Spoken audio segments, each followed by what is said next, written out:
喂喂，你就是那个铁匠是吗？打我干啥玩意儿？有事儿拜托你，你帮我把这把弓改造一下。你想怎么改造？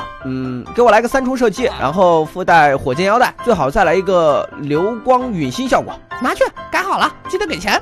我勒个去，这速度那么快的吗？钱什么的等会儿再说，我先试试这把弓箭效果如何。预备，出发！呜呼，坐着弓箭去旅行，这种感觉太棒了。你没给钱呢。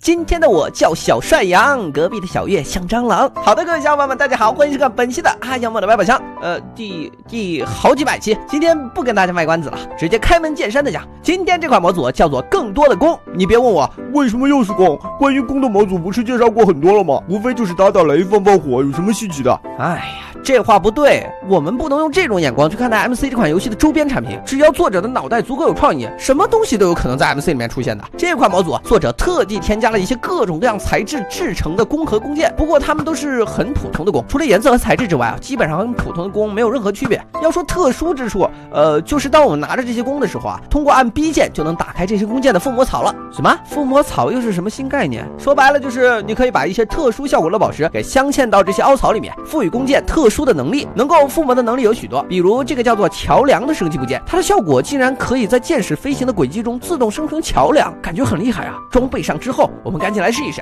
出来吧，我的虚空之桥！我去，这么炫酷的吗？在我发射了这个箭矢之后，果真有道具凭空生成在我的脚下。那从今以后，我上山下山岂不是再也不用小心翼翼的冒险了吗？直接从山顶射出一根桥梁箭，分分钟就能回到山脚下了。